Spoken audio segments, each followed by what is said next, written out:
Science with Jyoti. Hope आप सब अच्छे होंगे। तो चलिए स्टार्ट करते हैं आज का टॉपिक। आज का टॉपिक है ट्रांसक्रिप्शन। ट्रांसक्रिप्शन मीन्स डीएनए से एमआरएनए का बनना। शुद्ध हिंदी में हम बताएं तो डीएनए से एमआरएनए का बनना। और अगर मैं आपको प्रॉपर डेफिनेशन बताऊं तो copying of genetic information from one strand of DNA to mRNA. कि जो डीएनए में जो जेनेटिक इंफॉर्मेशन कैरी करता है डीएनए, उसको कॉपी करना और क्या बनाना, एमआरएनए। ट्रांसक्रिप्शन प्रोकैरियोट्स और यूकैरियोट्स दोनों में डिफरेंस होते हैं, ठीक है। तो आज हम जानेंगे प्रोकैरियोट्स के ट्रांसक्रिप्शन के बारे में। दोनों में अलग अलग प्रोसेस होती है, अलग अलग एंजाइम होते हैं। तो आज हम जानेंगे किसके, प्रोकैरियोट्स के ट्रांसक्रिप्शन के बारे में। तो मैंने वीडियो रेप्लिकेशन का एक वीडियो डाला है, जेनेटिक डीएनए से डीएनए का बनना।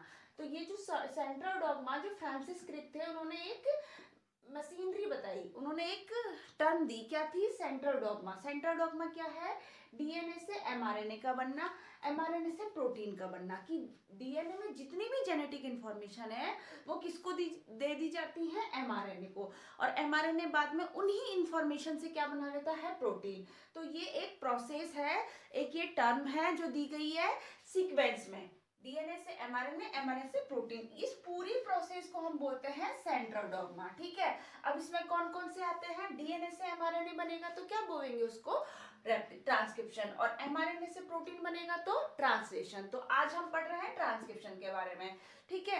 ट्रांसक्रिप्शन हमको शुद्ध हिंदी में हमको समझ में आ गया कि डीएनए से एमआरएनए बनाना है। कहीं लिखा होता है डीएनए से आरएनए, नहीं, क्योंकि आरएनए भी 3 टाइप के होते हैं, एमआरएनए, टीआरएनए और आरआरएनए। जो जेनेटिक इंफॉर्मेशन कैरी करता है वो होता है एमआरएनए। अब हम पढ़ किस में रहे, प्रोकैरियोट्स में। प्रोकैरियोट्स में जो ट्रांसक्रिप्शन होता है वो होता है साइटोप्लाज्म में। कहाँ होता है, साइटोप्लाज्म में। और यूकैरियोट्स में न्यूक्लियस में, ठीक है। जैसे जिस तरीके से रेप्लिकेशन होता था उसी तरीके से होता है, ठीक है।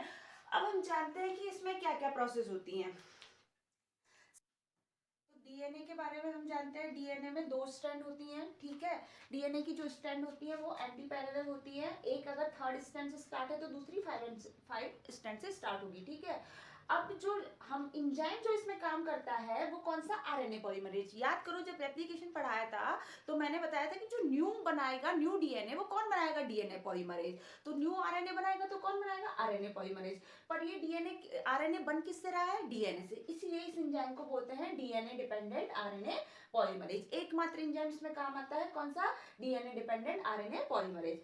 अब हम आते हैं कि डीएनए की जो 2 स्ट्रैंड होती हैं उनमें से दोनों स्ट्रैंड भाग नहीं लेती हैं किसमें, ट्रांसक्रिप्शन में। सिर्फ और सिर्फ एक स्ट्रैंड भाग लेती हैं। जो स्ट्रैंड भाग लेती है, मतलब जिस पर स्टार्ट होता है एमआरएनए बनना, उस स्ट्रैंड को हम बोलते हैं टेम्पलेट स्ट्रैंड। क्या बोलते हैं उसको, टेम्पलेट स्ट्रैंड। और जो दूसरी स्ट्रैंड जो भाग नहीं लेती है, जिसका कोई रोल नहीं है, उसको हम क्या बोलते हैं, कोडिंग स्ट्रैंड। अब ये तो कोड नहीं कर रही है एमआरएनए को, तो इसको कोडिंग स्ट्रैंड क्यों बोलेंगे, ये भी मैं आपको आगे बताऊंगी। तो चलिए पहले ये जानते हैं कि सिर्फ और सिर्फ डीएनए की एक ही स्ट्रैंड क्यों पार्टिसिपेट करती है, किसमें, ट्रांसक्रिप्शन में। क्या होता है, ये हमारा एक डीएनए, ठीक है। अब इससे बन गया, क्या बन गया, हमारा एक एमआरएनए, ओके। तो यू ए सी जी, ठीक है। पूरा इसके जो वो होगा कॉम्प्लीमेंट्री न्यूक्लियोटाइड आके जुड़ गए, एक एमआरएनए बन गया। हम बोल रहे हैं दोनों स्ट्रैंड बना रही है, जस्ट इसके आके जुड़ गए, टी के एडेनिन, ए का यूरेसिल, ग्वानिन, साइटोसिन का ग्वानिन, और ग्वानिन का साइटोसिन। ये 2 एमआरएनए बन गए, ठीक है।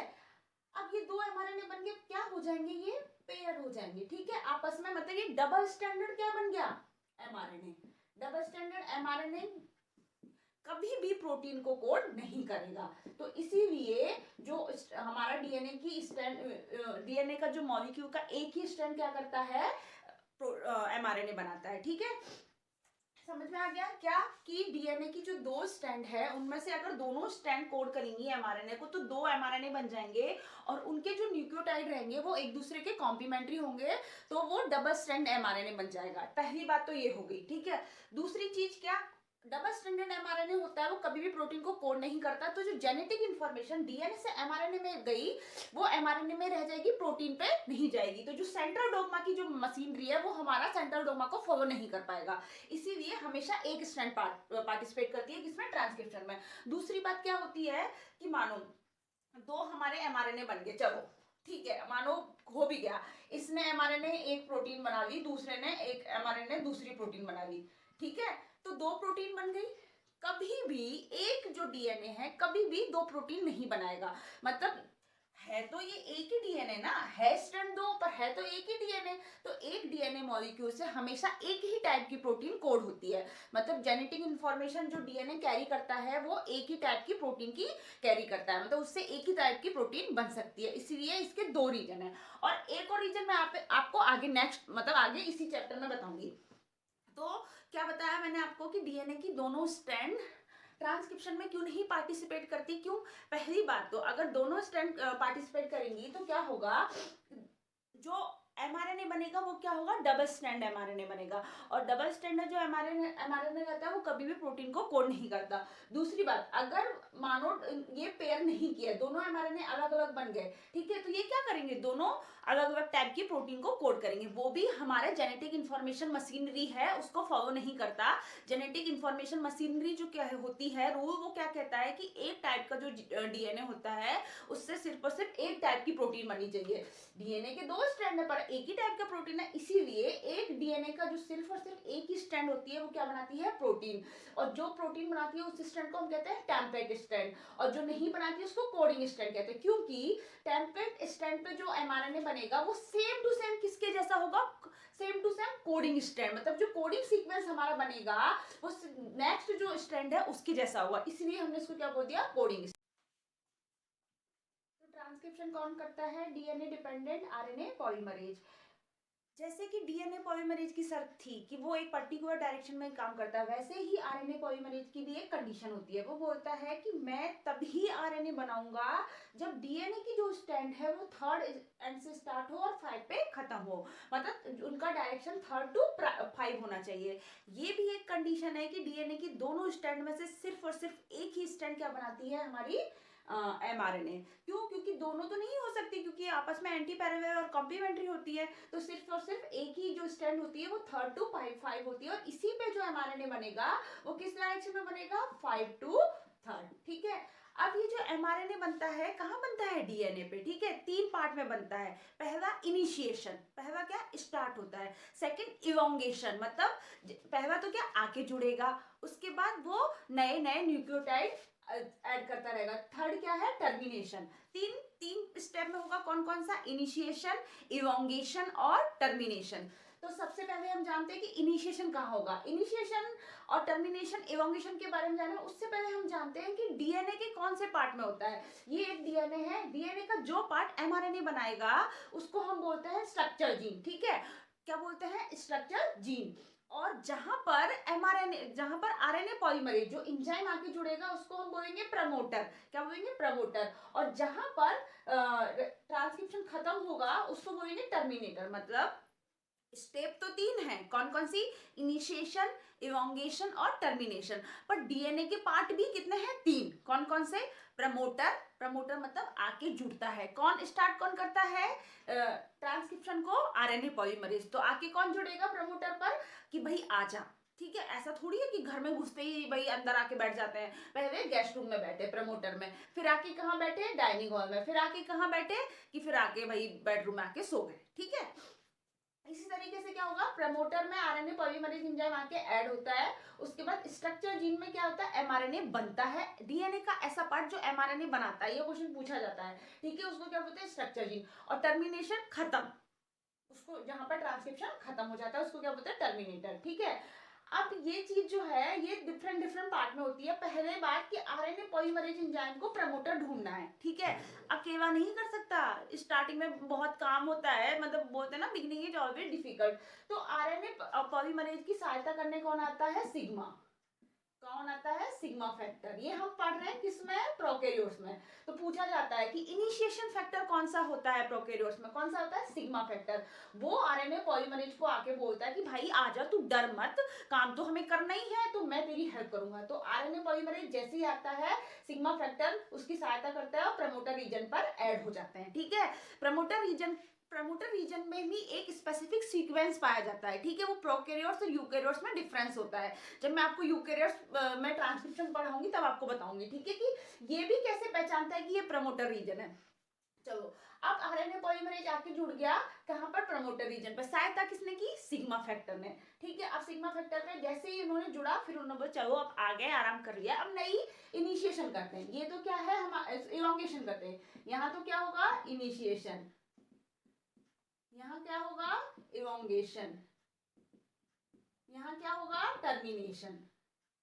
ठीक है, आके जुड़ गया। अब आरएनए पॉलीमरेज नए नए क्या लेके आ रहा है, नए नए क्या लेके आया, न्यूक्लियोटाइड, ग्वानिन, क्योंकि ये कॉम्प्लीमेंट्री ही बनाएगा, जो डीएनए है उसके कॉम्प्लीमेंट्री बनाएगा, हमेशा कौन सी डायरेक्शन में बनाएगा, 3rd to 5 स्ट्रैंड। ठीक है, ग्वानिन की जगह भी आए साइटोसिन, साइटोसिन के कॉम्प्लीमेंट्री क्या हो गया, ग्वानिन, एडेनिन की थाइमिन, पर आरएनए में थाइमिन की जगह क्या पाया जाता है, यूरेसिल। ठीक है, थाइमिन की जगह एडेनिन कॉम्प्लीमेंट्री, और साइटोसिन का कॉम्प्लीमेंट्री ग्वानिन। ठीक है, मानो बन गया एक हमारा न्यू एमआरएनए।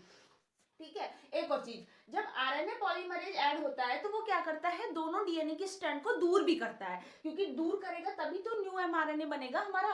तो जैसे ही ये हमारा न्यू न्यूक्लियोटाइड आने लगे कहाँ पे, साइटोप्लाज्म में, और ऐड होने लगे, ये बन गया हमारा एमआरएनए। इलोंगेशन होने के बाद, एमआरएनए बनने के बाद, जब ये न्यू न्यू न्यूक्लियोटाइड आ रहे हैं तो टर्मिनेटर पे पहुंचने से क्या होगा, ट्रांसक्रिप्शन स्टॉप हो जाएगा। कैसे स्टॉप होगा, कि वहां पर भी एक फैक्टर होता है, कौन सा, रो फैक्टर। रो फैक्टर मतलब नाम से पता चल रहा है, रोता रहता है। ठीक है, क्यों, क्योंकि वो कुछ भी पॉजिटिव काम नहीं करता, नेगेटिव काम करता है, ट्रांसक्रिप्शन को स्टॉप कर देता है। तो ट्रांसक्रिप्शन को स्टॉप कौन करता है, रो फैक्टर, और इनिशिएट कौन करता है, सिग्मा फैक्टर। सिग्मा पॉजिटिव है और रो नेगेटिव, मतलब याद करने के लिए बोल रही हूँ। ठीक है, तो अब क्या हुआ, स्ट्रक्चर जीन से बनके जैसे ही रो फैक्टर में पहुंचा, एमआरएनए आ गया, अलग हो गया। ठीक है, हमारा एमआरएनए बन चुका है।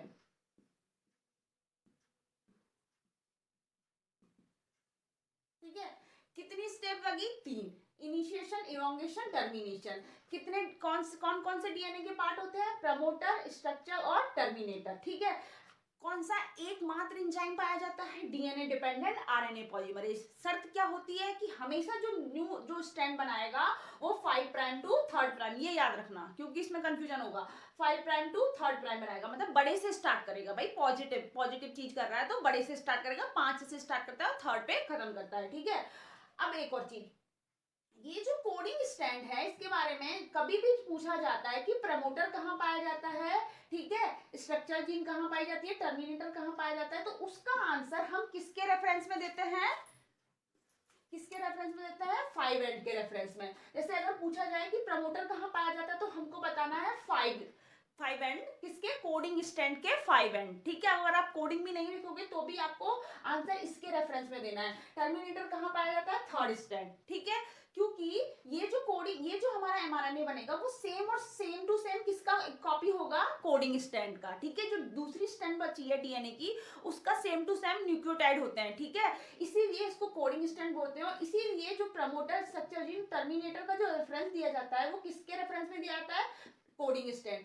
टर्मिनेटर कहाँ पाया जाता है, 3rd स्टैंड। अगर इसके रेफरेंस में बोलेंगे तो 5 स्टैंड होगा, पर कहाँ पाया जाता है, 3rd स्टैंड। तो एक बार क्विक रिवीजन कर लेते हैं। ट्रांसक्रिप्शन क्या होता है, हिंदी में बोले तो डीएनए से एमआरएनए का बनना। और proper definition, copying of genetic information from one strand of DNA to mRNA. ठीक है, कितनी स्टेप होती है, 3 स्टेप होती है। कौन कौन सी, इनिशिएशन, इलोंगेशन और टर्मिनेशन। इनिशिएशन, इलोंगेशन और टर्मिनेशन। ठीक है, इनिशिएशन कौन से डीएनए के कौन से पार्ट पे होगा, प्रमोटर साइड पे। इलोंगेशन कौन से पार्ट पे होगा, स्ट्रक्चर जीन पे। स्ट्रक्चर जीन कौन सा पार्ट, जहां पे एमआरएनए बनेगा, मतलब यहाँ से तो इनिशिएट होगा, यहाँ पे खत्म होगा, पर बनेगा कहाँ, एमआरएनए स्ट्रक्चर जीन पे। टर्मिनेटर पे क्या होगा, खत्म होगा। इनिशिएशन में कौन सा फैक्टर स्टार्ट हेल्प करता है, मतलब अकेला आरएनए पॉलीमरेज एंजाइम नहीं आके कर सकता ना, कौन हेल्प करता है, सिग्मा फैक्टर। और टर्मिनेशन में कौन सा फैक्टर, रो फैक्टर। ठीक है, एंजाइम कौन सा होता है, कौन सा एंजाइम होता है, DNA dependent RNA polymerase. DNA dependent क्यों बोलते हैं, क्योंकि ये डीएनए से ही एमआरएनए बना रहा है, इसीलिए इसको बोलते हैं डीएनए डिपेंडेंट आरएनए पॉलीमरेज। इसकी सिर्फ और सिर्फ एक ही शर्त होती है, क्या करेगा ये, कि ये 5 जो न्यू एमआरएनए बनाएगा वो हमेशा 5 स्ट्रैंड टू 3rd स्ट्रैंड बताएगा। तो ये मैंने आपको ट्रांसक्रिप्शन का शॉर्टली और बेस्ट बताने की कोशिश की है। अगर आपको ये समझ में आया तो मेरे वीडियो को लाइक करें, शेयर करें और चैनल को सब्सक्राइब करना ना भूलें। Thank you so much.